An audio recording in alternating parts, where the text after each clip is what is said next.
अरे लो अब्बा को दिखना।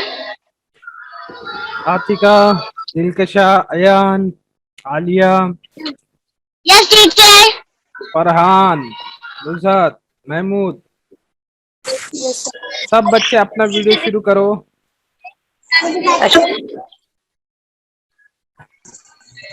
सर। वीडियो चालू करो सब तुम्हारा बच्चे। नाम है अमर। सब रहते हैं। नहीं वेरी गुड।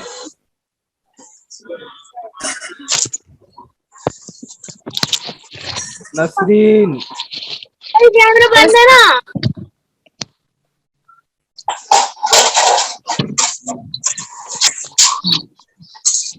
अस्सलाम वालेकुम सर। वालेकुम अस्सलाम।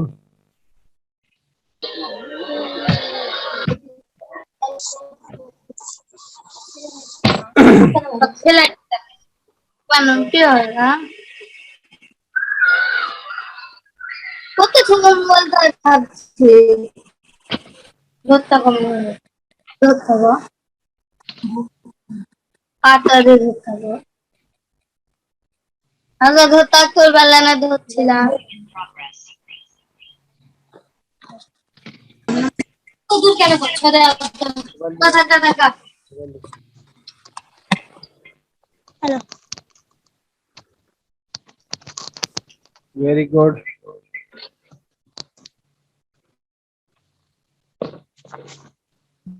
आवाज क्या है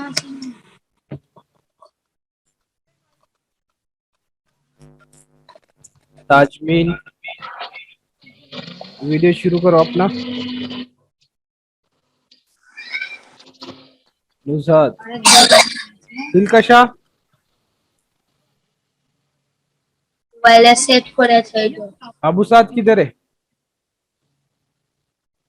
ऑनलाइन करेगा सबको आवाज आ रही है तो ऐसे करो। Very good. यस चलिए, सर आवाज आ रही है वेरी गुड वेरी गुड। सब अपना अपना माइक म्यूट कर दो और वीडियो शुरू यस कर दो। सर यस सर शाबाश, वेरी गुड। शोर मत कर आज से तोड़ लूं तो छोली फंसा रही है।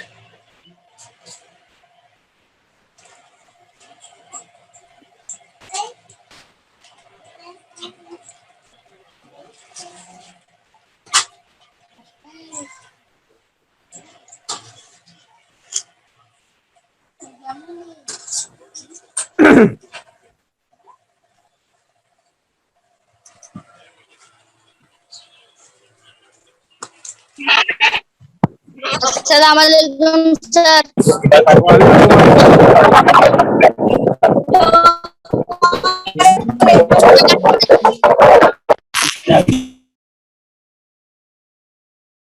Very good. आयत, फातिमा, आमना, वेरी गुड। चलिए, तो बच्चों आज हमारा छठा दिन है। ब्रिज कोर्स हमने स्टार्ट किया है, जिसमें हमारा आज छठा दिन है। चलिए, तो कल हमने क्या देखा था बच्चों? कल हमने एक मिनट।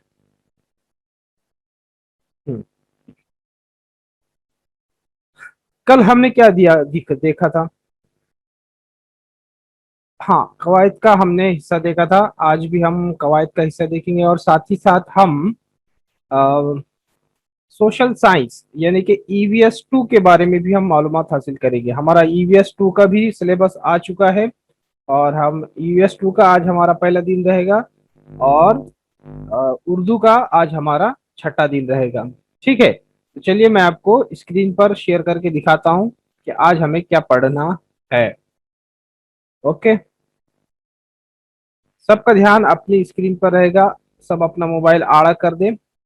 मोबाइल आड़ा करेंगे तो आपको अपनी अच्छे से नजर आएगा। ठीक है, तो हमारा सबका ध्यान अब अपने मोबाइल की स्क्रीन पे रहेगा।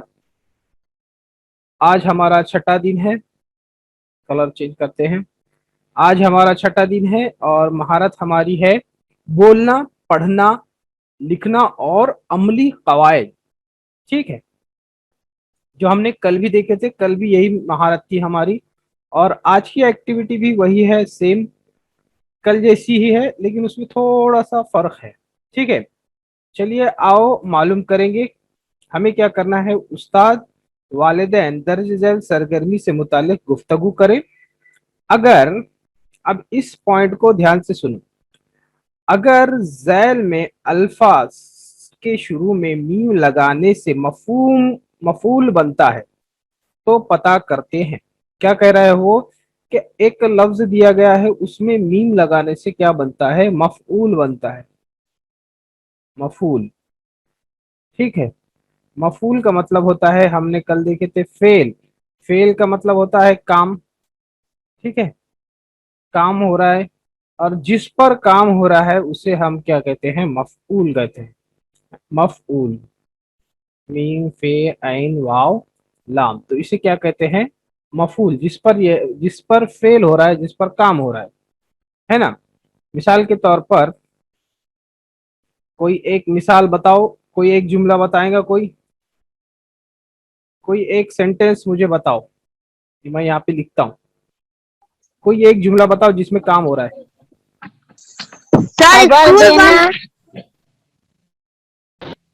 हाँ बोलो, एक जुमला बोलो कोई भी। स्कूल स्कूल, स्कूल में, सर स्कूल में काम चल रहा है। स्कूल में बच्चे, स्कूल में बच्चे खेल रहे हैं। सर मैं स्कूल जा रहा था। वेरी गुड, स्कूल में बच्चे खेल रहे हैं। ठीक है, ये एक जुमला है हमारा। अब इसमें खेल रहे हैं, ये क्या है, फेल है, और जो खेल रहा है यानी बच्चे, ये मफूल है ना।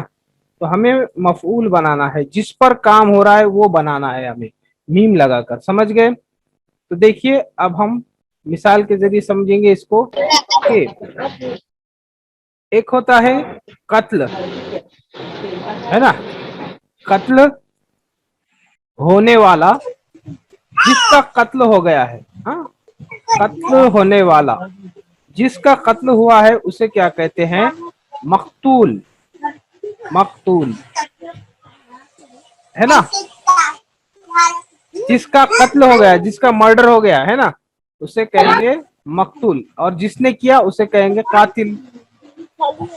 कातिल एक होता है, कातिल। जैसे देखो, ये इधर दो आदमी खड़े हैं, ये एक आदमी है, ठीक है, ये आदमी ऐसे बनाता हूं मैं, ठीक है, और ये एक आदमी है, ठीक है, ये दो आदमी है। चलो, इस आदमी ने क्या किया, इसको, सामने वाले आदमी को मार दिया, है ना, इसने इसने इसको मार दिया, तो ये हो गया कातिल। जिसने मारा वो कातिल, और जिसका कत्ल हो गया उसे कहेंगे मकतूल। जो मर गया वो रहेगा मकतूल। हमने क्या किया, मीम लगाकर मफूल बनाया है। तो आपको ऐसी इसी तरह की मिसालें हमको हल करना है। जो जिसका कत्ल हुआ उसे मकतूल कहते हैं, और जिसने कत्ल किया उसे कातिल कहेंगे। समझ गए? अब अगली मिसाल देखते हैं। अगली मिसाल क्या है, आओ अहलियत पैदा करें।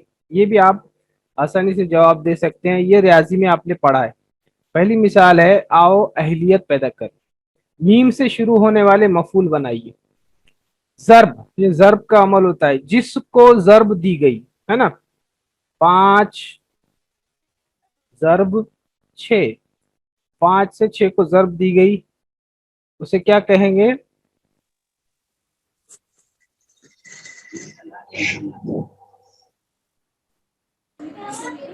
क्या कहेंगे, क्या है ये लिखा हुआ, मजरूब। वेरी गुड, शाबाश। जिसे, हाँ जिसे, वेरी गुड, ओके ओके, मजरूब, मजरूब जिसे जर्ब दी गई उसे हम मजरूब कहते हैं। या इतना पूरा जुमला लिखने के बजाय सिर्फ हम ये लिख देंगे तो ये मतलब आ जाएगा। मजरूब। Very good, very good, very good. मजरूब। मजरूब। समझ गए, वेरी गुड, समझ गए, वेरी गुड। अब जुल्म, जिस पर जुल्म किया गया है ना। एक होता है जालिम, जालिम, और जालिम क्या करता है, लोगों पर जुल्म करता है। मिसाल के तौर पर एक राजा है जो कि बहुत ही जालिम है, लोगों को बहुत तंग करता है। और लोग लोग है ना, राजा और लोग हैं। राजा क्या कर रहा है, लोगों को बहुत सता रहा है, लोगों से बहुत टैक्स वसूल कर रहा है, तो राजा को हम जालिम कहेंगे, जुल्म कर रहा है वो जालिम। और जिस पर जुल्म हुआ यानी लोग, जिस पर जुल्म हुआ लोग, वो लोगों को हम क्या कहेंगे, मजलूम। जिस पर जुल्म हुआ उसे हम मजलूम कहते हैं, जिस पर जुल्म हुआ। और जिसने जुल्म किया उसे जालिम, और जिस पर जुल्म हुआ उसे हम मजलूम कहेंगे। मीम लगाकर हमने मफूल बनाया। अब आगे और मिसालें दी गई है, चंद मिसालें देखेंगे हम, और ये लोग आप इसके जवाब देंगे, ठीक है। मैं चैट बॉक्स में देख रहा हूँ।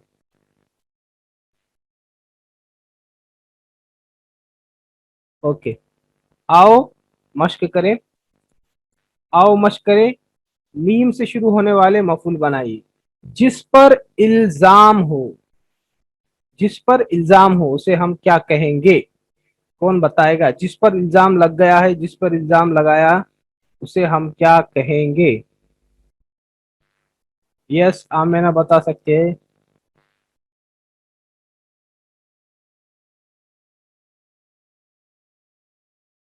कौन बताएगा। मजलूम। मजलूम। मजलूम। मजलूम। मजलूम। एक मिनट, एक मिनट, आप कंफ्यूज हो रहे हैं। इल्जाम, इल्जाम, नाम। जिस पर इल्जाम लगा उसे क्या कहेंगे, मुल्जिम कहेंगे, उसे क्या कहेंगे। Very good. जिस पर इल्जाम लगा हो उसे हम मुल्जिम कहते हैं, कि इसने कुछ गुनाह किया है, ये मुल्जिम है ना।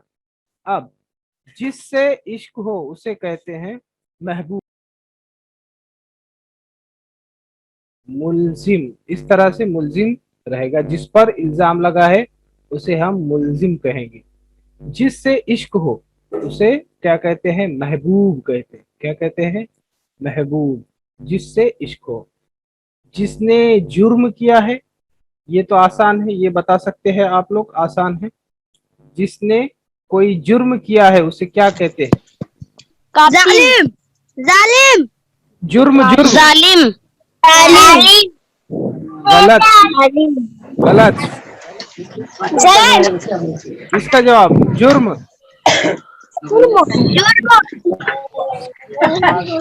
जुर्म करना। जुल्म। जुल्म नहीं, जुर्म, जुर्म, जुर्म। जुर्म।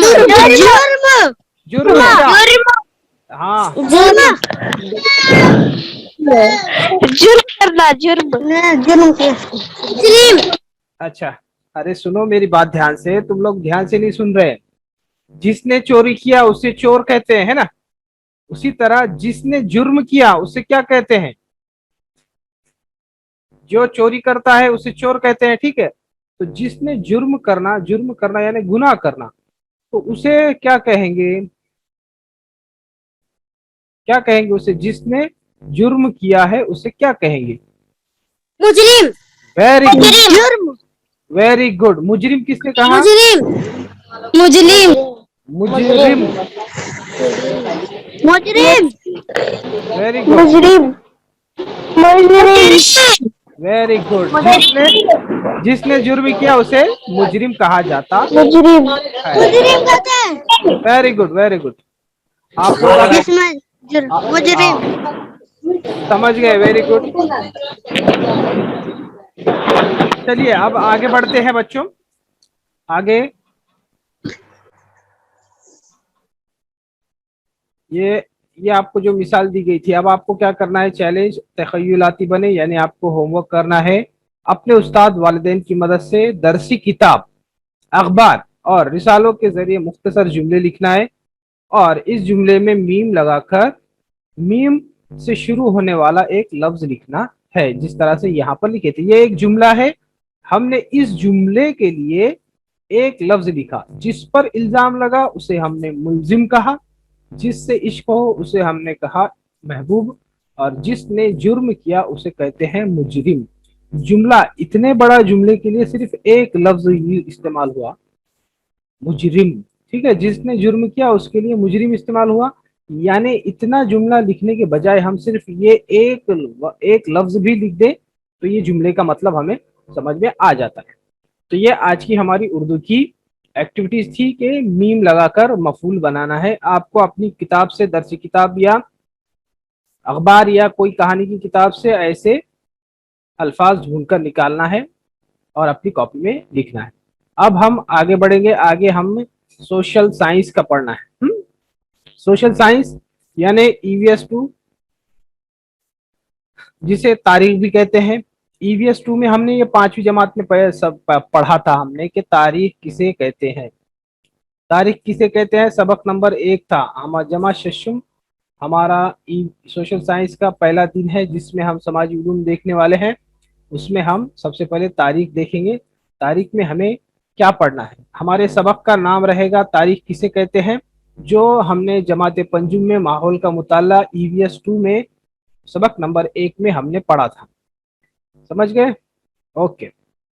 अगला कि आपको क्या, इस सबक को पढ़ने के बाद आपको माजी के हालात की रिवायत, रस्म रिवाज, तकनीक और तब्दीलियों का सिक्के, तस्वीर, यादगार, म्यूजियम, इसी तरह बुजुर्गों से इससे मुतालिक गुफ्तगू के जरिए जायजा आप ले सकते हैं। जब आप तारीख पढ़ेंगे तो आपको तारीख के बारे में दिलचस्पी पैदा होगी और आप तारीख की मालूमात हासिल करने की कोशिश करेंगे। Very good.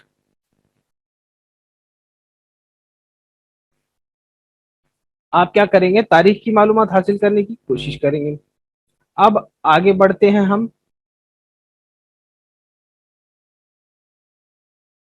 देखिए कुछ याद करेंगे, आओ कुछ बातें याद करेंगे। कौन सी बातें याद करेंगे कि 5वीं जमात की कुछ बातें हम आज याद करेंगे। देखिए बच्चों, वक्त और जमाने की पैमाइश की जा सकती है। अब वक्त की पैमाइश हम किस तरह करते हैं, वक्त की पैमाइश हम घड़ी की मदद से करते हैं, यानी सेकंड, मिनट, घंटा, दिन, हफ्ता, महीना, साल, ये क्या है, इनके जरिए हम वक्त की पैमाइश करते हैं और जमाने की पैमाइश करते हैं। घड़ी से वक्त बताया जा सकता है, कैलेंडर से हम अहम तारीखी वाकयात की तारीख बताई जा सकती है, जैसे कि यौम आज़ादी, गांधी जयंती। यौम आज़ादी हम किस तरह से देख के मनाते हैं, 15 अगस्त को हम यौम आज़ादी मनाते हैं। हमें पता है, हम ये कैलेंडर में देख के मनाते हैं कि 15, अगर कैलेंडर में 15 अगस्त होगी तो हम ये वाला त्यौहार यौम आज़ादी मनाएंगे, अगर 2 अक्टूबर रहा तो हम गांधी जयंती मनाएंगे। ये बातें हमें किससे पता चलती है, हमें कैलेंडर देखकर पता चलती है कि आज गांधी जयंती है, आज, हाँ आज है 7 जुलाई, आज कोई अहम दिन है या नहीं है। हम ये बातें किससे मालूम करते हैं, कैलेंडर देख के मालूम करते हैं। ठीक है, तो ये घड़ी और कैलेंडर की मदद से हम वक्त और जमाने की पैमाइश करते हैं। घड़ी और कैलेंडर की मदद से जमाने की और वक्त की पैमाइश करते हैं, ये आप बात ध्यान में रखेंगे। ठीक है, अब आओ करके देखेंगे। आप ये कर प्रैक्टिकल भी करके देख सकते हैं। अपने गांव, शहर में किसी कदीम इमारत की सने तारीख, संगे बुनियाद अपने घर के अफराद से जानिए। यानी आपको क्या करना है, आपका गांव हो, शहर हो, वहां पर जाना है और देखना है कि अपने गांव में कभी भी आप जाओ, आज नहीं, जब भी आप गांव जाएंगे या कोई हिस्टोरिकल प्लेस पर जाएंगे तो वहां पर देखना है कि वहां पर कुछ बोर्ड लगे हुए होते हैं और उस बोर्ड पर वो चीज कब बनी है उसकी तारीख लिखी हुई होती है। संगे बुनियाद यानी कब इसकी बुनियाद रखी गई है, वो चीज कब बनी है, ये उस पत्थर पर लिखा हुआ होता है। तो आप जब कभी भी किसी तारीखी मकाम पर सैर के लिए जाएंगे तो वहां पर जरूर जरूर उन बोर्ड को पढ़ना है आपने और अपने मालूमात वो दर्ज करना है। अब आप क्या कर सकते हैं, दूसरी, अपने घर के बुजुर्ग अफराद की जिंदगी के अहम वाकयात के सबूत तलाश करना है। मिसाल के तौर पर जन्म दाखिला, शादी का कार्ड वगैरह, है ना। अब देखिए, अगर आपके घर में कोई बुजुर्ग है, मिसाल के तौर पर जैसे आपके दादा हो, दादी हो, है ना, अब इनके बारे में आपको मालूमात हासिल करना है कि वो कब पैदा हुए थे, है ना, वो एक मकाम से दूसरे मकाम पर कब गए थे, ये सब बातें कैसे पता चलेगी। उनका जन्म दाखिला हम देखकर तारीख पता कर सकते हैं कि वो कब उनकी पैदाइश हुई थी। शादी का कार्ड देखकर ये पता चलेगा कि उनकी शादी वगैरह कब हुई थी। मतलब जिंदगी के जो वाकयात हुए थे उनकी जिंदगी में वो कब हुए थे, हम ये किससे मालूम करेंगे, कुछ सबूतों से मालूम करेंगे। सबूत क्या रहेगा, वो जन्म दाखिला या शादी का कार्ड रहेगा, प्रूफ, है ना। तारीखी शख्सियात की तस्वीर, तारीखी माखसात और इनकी तस्वीर, तारीख की लफ्ज़ी पट्टियाँ, वाक़यात ज़िंदगी के ख़त, तारीख, तलबा की स्कूल और घर के इंदराजात जैसे जन्म दाखिला, आधार कार्ड, मोबाइल, ये सब क्या होते हैं बच्चों, ये प्रूफ होते हैं। प्रूफ, प्रूफ या उसे सबूत भी कहते हैं। ये सब क्या है, सबूत है। इन सबूतों को देखकर ही हम अंदाजा लगाते हैं कि ये ये चीज, ये अगर मिसाल के तौर पर देखेंगे कि तारीखी शख्सियात की तस्वीर, तारीखी शख्सियात यानी कौन, जैसे कि मिसाल के तौर पर हमारे स्कूल में हमने देखा होगा कि महात्मा गांधी, पंडित जवाहरलाल नेहरू, इन बड़ी बड़ी शख्सियात की तस्वीरें लगी हुई होती हैं, है ना। उन तस्वीरों को देखकर हम पता लगाते हैं कि हमें पता चलता है कि ये कौन है, इन्होंने क्या क्या किया है। ये सब बातें हमारी किताबों में दी हुई होती है। तो ये प्रूफ होते हैं, ये सबूत होते हैं, और इन्हीं सबूतों को देखकर तारीख लिखी जाती है। क्या होती है, तारीख लिखी जाती है। ये आपको जहन में रखना है। तारीख कैसे लिखी जाती है, सबूतों को देखकर, ठीक है। अब देखेंगे दरसी तजुर्बा, और अब आते हैं हमारी सरगर्मी की तरफ। अब देखिए बच्चों, हमारी जिंदगी में बहुत से बेशुमार वाकयात पेश आते हैं और इनका जिक्र करते हुए हम वक्त और जमाना जाहिर करने के लिए कुछ अल्फाजों का इस्तेमाल करते हैं। इसकी मिसाल समझते हैं कि मान लो अब मैं एक सवाल पूछूंगा, अगर आप मान लो कोई बच्चा अगर कल हाजी अली घूम कर आया है, ठीक है, हाजी अली दरगाह गया था, ना, हाजी अली दरगाह पर फरहान जाकर आया, है ना, कल हाजी, तो फरहान क्या बोलेगा, अपने दोस्तों से बात करेगा तो वो क्या बोलेगा कि मैं कल हाजी अली दरगाह गया था, है ना। मैं क्या बोलेगा वो, मैं कल गया था, क्या बोलेगा, कल, है ना। फिर अगर कुछ देर पहले, कुछ देर कबल मैंने खाना खाया, मतलब खा चुका, है ना। उसके बाद क्या कहेंगे, अभी अभी हमारी ऑनलाइन क्लास चल रही है। फिर आता है आज, आज आज आज बुधवार का दिन है, ठीक है। फिर आता है आइंदा साल, आइंदा साल, आने वाला साल 2022 रहेगा। गुज़िश्ता साल हम 5वीं जमात में थे, और जमाना वगैरह। तो इस तरह के अल्फाज हम अपनी बातों में ये अल्फाजों का इस्तेमाल करते हैं। जो चीज गुजर गई है बच्चों, उसके लिए हम कल का इस्तेमाल करते हैं, या कुछ देर पहले कहते हैं, या पिछले साल कहते हैं। इस तरह के अल्फाजों का इस्तेमाल करते हैं। और अभी जमाने हाल के बारे में बोलने के लिए हम क्या कहते हैं, अभी अभी, आज, अभी, इसी वक्त। ये क्या होता है, जमाना हाल। और जब जो कोई चीज आने वाली होगी तो उसे हम जमाने मुस्तकबिल कहते हैं। हमें पता है जमाने की कितनी किस्में हैं, जमाने की कितनी किस्में हैं, कौन बताएगा,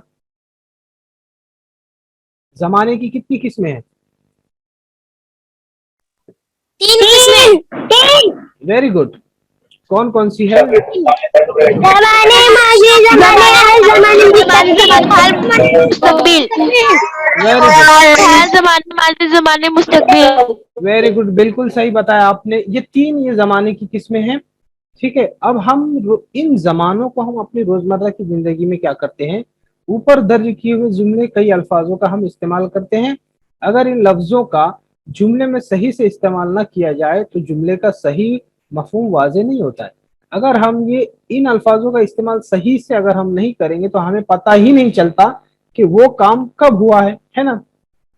अब सिर्फ अगर मैं ऐसा कहूं कि मैं हाजी अली गया, लेकिन कब गया, क्यों गया, ये अगर कल नहीं कहूंगा तो ये जुमले का मतलब हमें समझ में नहीं आएगा। इसलिए इन इन लफ्जों का इस्तेमाल जुमलों में हम सही तौर से करते हैं और हमें जमाना समझ में आता है कि ये चीज कब हुई थी, इस बात को हुए कितना अरसा गुजरा है, ये हम पता करते हैं। मिसाल के तौर पर देखिए, यहाँ पर एक मिसाल अपनी वर्कशीट में दी हुई है कि मैं आइंदा साल पंजुम जमात में जेर तालीम था।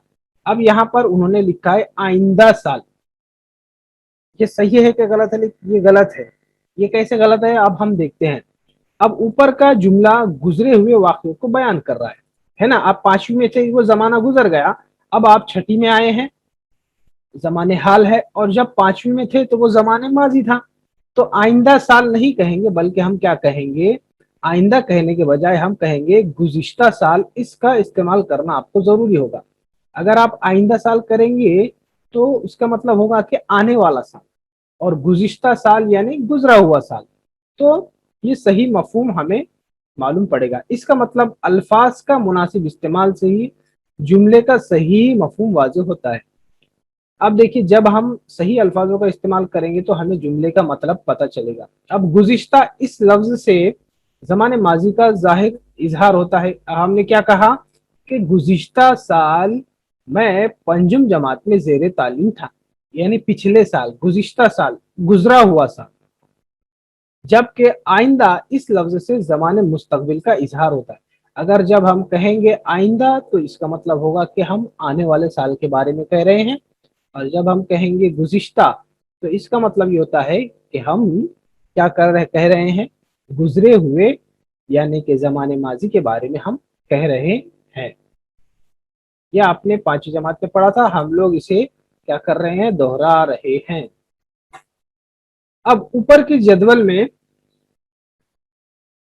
जदवल में दर्ज झैल अल्फाज हैं, जैसे कुछ देर पहले, कल, गुजरा हुआ कल, पिछला साल। इन अल्फाज से जमाने माजी का पता चलता है। कौन कौन से अल्फाज से? कुछ देर पहले, कल, गुजरा हुआ कल, पिछला साल। इन अल्फाज से जमाने माजी का पता चलेगा। उसी तरह अभी, आज, इन अल्फाज से जमाने हाल का पता चलेगा। और इसी तरह आने वाला, आइंदा या अगला साल, इन अल्फाज से जमाने मुस्तकबिल का पता चलेगा। इन तीन जमाने का पता चलेगा। अब आपको यहाँ पर जो खाली जगह दिख रही है ना बच्चों, यहाँ पर क्या करना है, जमाने माजी, जमाने हाल और जमाने मुस्तकबिल, इन तीनों में फर्क लिखना है। इन तीनों की आपको डेफिनेशन लिखना है यहाँ पर, ये खाली जगह।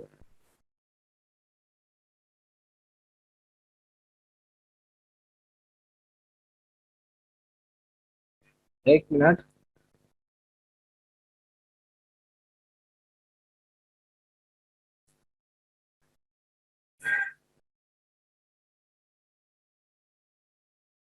हाँ, नजर आ रहा है सबको बराबर?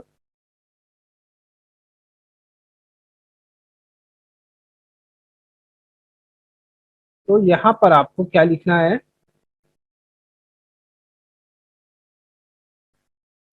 यहाँ पर इस खाली जगह में जमाने माजी के बारे में लिखना है, यहाँ पर जमाने हाल के बारे में लिखना है, और यहाँ पर जमाने मुस्तकबिल के बारे में लिखना है, फ्यूचर के बारे में लिखना है। ये इतनी खाली जगह आपको, ये तीन तारीफें लिखना है। उसी के साथ जमाने माजी की यहाँ पे तारीफ दी रहा है वो, कि जमाने माजी में गुजरे हुए वाकयात का जिक्र होता है। जमाने माजी में क्या होता है कि जो चीजें हो चुकी है, जो चीजें गुजर चुकी है, हम उसकी मालूमात हासिल करते हैं। जमाने हाल में क्या करते हैं कि अभी मौजूदा जमाने के बारे में हम डिस्कस करते हैं, बोलते हैं। और जमाने मुस्तकबिल यानी कि जो आने वाला जमाना है, हम उसके बारे में बात करते हैं। मुस्तकबिल में जो भी वाकयात हमें होंगे उसके बारे में हम बातचीत करते हैं, तो उसे हम जमाने मुस्तकबिल कहते हैं, फ्यूचर कहते हैं, फ्यूचर। ओके, अब आगे पढ़ते हैं बच्चों, आगे बढ़ेंगे। आज का ये बहुत बड़ा है। अब हम जानते हैं कि तारीख किसे कहते हैं। अब हम जानेंगे कि तारीख यानी क्या। देखो, गुज़िश्ता साल यानी चौथी जमात में हमने छत्रपति शिवाजी महाराज की जिंदगी के बारे में पढ़ा था। पांचवी जमात में हमने क्या पढ़ा था, इंसान की कहानी पढ़ी थी। तो शिवाजी महाराज की पैदाइश से पहले का जमाना यानी आज से तकरीबन 400 साल पहले का जमाना था। 400 साल पहले पुराना या 400 साल पहले गुजरा हुआ जमाना हमने कहा था कि वो जमाना गुजर चुका है। इस तरह हमने किताब में पढ़ा था। अब साइंसी तरीके का मतलब क्या होता है कि तारीख का साइंसी तरीका। साइंसी तरीके का मतलब होता है बच्चों कि अब देखिए, अब हम इससे इससे कबल ये करके देखेंगे कि एक सरगर्मी के जरिए हम क्या करेंगे। एक छोटा सा काम दिया गया है, घर या अतराफ के उम्र दराज अफराद के जिंदगी के अहम वाकयात से मुतालिक सबूत तलाश करना है। मिसाल के तौर पर पैदाइशी दाखला या शादी का कार्ड। अगर वो शख्स काफी उम्र दराज या अनपढ़ हो तो मुमकिन है कि वो अंदाजन अपनी पैदाइश का साल बताएगा या कोई अहम वाकया का अंदाजा साल बताएगा, लेकिन भरोसे के लायक सबूत नहीं दे सकता। इसके बरक्स आपकी पैदाइश तारीख का सबूत बआसानी दस्तयाब होता है, क्योंकि इसका इंदराज ग्राम पंचायत या नगर परिषद के पैदाइशी अमवात इंदराज के महकमे के रिकॉर्ड में दर्ज होता है। तो स्कूल के जनरल रजिस्टर से और आपके अलावा आपके आसपास मौजूद आधार कार्ड पर भी आपकी तारीख पैदाइश, डेट ऑफ बर्थ लिखी होती है ना। यानी आपकी पैदाइश तारीख काबिल एतमाद होती है, जिससे आपके मुस्तकबिल में आपके रिश्तेदार एतमाद कर सकते हैं। इसी तरह तारीख की तहरीर के वक्त तमाम सबूत और शवायद काबिल एतबार और सही है या नहीं, इन्हें अच्छी तरह जांचा और परखा जाता है। कसौटी पर परखने उतरने वाले सबूत की बुनियाद पर माजी को तरतीबवार जोड़कर पेश किया जाता है। उसी को साइंसी तरीका कहते हैं। अब इतने बड़े पैराग्राफ का मतलब देखो क्या है कि मान लो हम दो इंसानों के बारे में पढ़ रहे हैं। ये इंसान बहुत बूढ़ा है, मिसाल के तौर पर इनकी उम्र 80 साल है और यहाँ पर समझ लो आप है। अगर आपने इनसे पूछा कि आपकी उम्र क्या है, तो ये क्या कहेंगे, 80 साल है ना, 80 साल है। लेकिन इनके पास कोई प्रूफ नहीं है ना, कोई आधार कार्ड नहीं है, कोई जन्म दाखला नहीं है, ये अंदाजे से बोल रहे हैं। लेकिन आपके पास क्या रहेगा, आपके पास आपका आधार कार्ड बना हुआ रहेगा, आपके पास प्रूफ रहेगा। तो लोग आपकी बात पर ज्यादा क्या करेंगे, यकीन करेंगे, बल्कि ये अंदाजे से बताई हुई तारीख पर यकीन नहीं करेंगे। बल्कि आपने जो सबूत दिया है, आपने प्रूफ दिया है, उस प्रूफ की वजह से आपकी तारीख कैसी होगी, सही सही होगी। इसी को क्या कहते हैं कि साइंसी तरीका कहते हैं। अगर मान लो हम कहते हैं कि शिवाजी महाराज ने क्या किया था, 400 साल पहले क्या किया था, अंग्रेज लड़ाई की थी समझ लो, या कोई किला फतह किया था, तो ये कैसे पता चला, उसका कोई प्रूफ मिला है ना, सबूत मिला है। उन सबूतों की बुनियाद पर ये सारी किताबें तारीख क्या हुई है, लिखी गई है। चलिए, अब ये समझ में आ गया पैराग्राफ। अब अगला पढ़ते हैं। तो क्या कहेंगे कि कसौटी पर खरे उतरने वाले सबूत की बुनियाद पर माजी के वाकयात को तरतीबवार जोड़कर पेश किया जाता है। इसी को साइंसी तरीका कहते हैं। कि ऐसे सबूतों को क्या करते हैं, जो पक्के सबूत होते हैं, उनके सबूतों की बुनियाद पर जो भी वाकयात होता है उनको तरतीब से लिखा जाता है, तो उसी को साइंसी तरीका कहते हैं। अब देखिए साइंसी तरीके की अहमियत क्या होती है। झैल में क्या दिया गया है, शिवाजी महाराज की जिंदगी के वाकयात की तरतीब दी गई है और वो मुनासिब तरतीब में नहीं दिए गए हैं। अगर ना हो तो मुनासिब तरतीब से हमें इसे लगाना है। अब शिवाजी महाराज की जिंदगी की तरतीब से वाकयात को देखेंगे, क्या होगा। पहले नंबर पे क्या आएगा, शिवाजी की पैदाइश आएगा। उसके बाद क्या आएगा, शिवाजी महाराज की ताजपोशी आएगा। फिर उसके बाद आएगा, ये हमने चौथी में पढ़ा है, चौथी किताब से हम इसको क्या करेंगे, तरतीब से इन वाकयात को लगाएंगे। किताब हमारे पास क्या रहेगी, हमारा प्रूफ रहेगा। उस किताब को देखकर हम इन वाकयात को तरतीब से लगाएंगे। देखिए, अब ऊपर के जदवल में शिवाजी महाराज की जिंदगी के वाकयात मुनासिब तरतीब में नहीं है, इसलिए मुमकिन है कि ये वाकयात मुनासिब तरतीब से नहीं लिखे जा सके। अभी नीचे का जदवल और आपको वाकयात की मुनासिब तरतीब यहाँ पर दी जाएगी। देखो यहाँ पर ईस्वी सन लिखा होगा, यानी ये प्रूफ है ना। अब देखिए, तब अगर ये प्रूफ लिखा जाएगा, साल लिखा हुआ रहेगा, तो आप आसानी से इसको क्या करेंगे, तरतीब से लगा पाएंगे, है ना। अब देखो ये 1630 पहले आएगा, यानी 1630 में पैदाइश हुई शिवाजी की पैदाइश। उसके बाद 30 के बाद क्या आ गया, क्या आएगा, 45 आएगा, स्वराज का क़याम आएगा। उसके बाद 59 आएगा, अफजल खान से लड़ाई आएगा, और शाइस्ता खान की दुर्गत यानी कि शाइस्ता खान से लड़ाई 1963 आएगा, और ताजपोशी सबसे आखिर में आएगा 1664।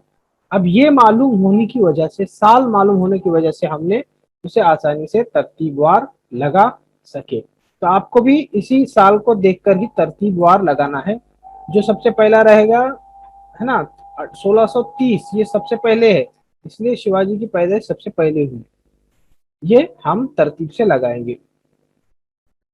देखो, अब आप दूसरे जदवल में दिए गए वाकयात आसानी से तरतीब दे सकते हैं। इसकी क्या वजह थी, इसकी वजह यही थी कि वहां पर क्या लिखा हुआ था, साल लिखा हुआ था। Very good, very good. वहां पर क्या लिखा हुआ है, देखो, आप दूसरे जदवल में दिए गए वाकयात बासानी से तरतीब दे सके, इसकी क्या वजह थी, क्या वजह थी, कौन बताएगा। बहुत कम वक्त रह चुका है, लेकिन हम इसे मुकम्मल कर लेंगे। बोलो, क्या वजह थी, हम जब दूसरे जदवल में क्या, क्यों हम उसको तरतीब दे पाए, ये तरतीब क्यों दे पाए हम। जवाब दे सकते हैं आप, अनम्यूट करके जवाब दे सकते हैं। इन वाकयात को तरतीबवार हम क्यों लिख पाए, क्योंकि सबूत था इसलिए। सबूत क्या था, ये साल लिखा हुआ था, है ना। यस। हाँ, ये साल लिखा हुआ होने की वजह से हमने उसको तरतीबवार लगा पाए। Very good, very good. चलिए अब आगे बढ़ते हैं, आगे हम समझते हैं, थोड़ा ही रह गया है। अब हमें क्या करना है कि हमें ऊपर का जो इख्तिबास था, आपको समझ में आया या नहीं आया, उसको आपको तहरीर करना है। हाँ, अब देखिए बच्चों, मजीद मालूमात यहाँ से हासिल कर सकते हैं। दीक्षा ऐप, आप बच्चों के मोबाइल में, आपके मोबाइल में अगर दीक्षा ऐप डाउनलोड होगा, तो आपको दीक्षा ऐप पर भी, इस पर क्लिक करने पर आपको दीक्षा ऐप से वीडियो आप देख सकते हैं। इसीलिए बेहतर होगा कि सब बच्चे अपने अपने मोबाइल में दीक्षा ऐप को इंस्टॉल करके रखें। कौन सी ऐप, दीक्षा ऐप, ये तालीमी ऐप है। इसमें तमाम मजमून के क्या वीडियोस आपको नजर आएंगे, जो भी वीडियो आपको देखना है आप देख सकते हैं। ठीक है, अब आपको यहाँ पर मश्क दी गई है। मश्क क्या करना है,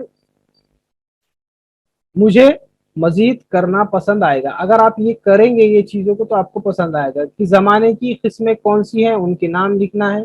ज़माना जाहिर करने वाले अल्फाजों के ज़रिए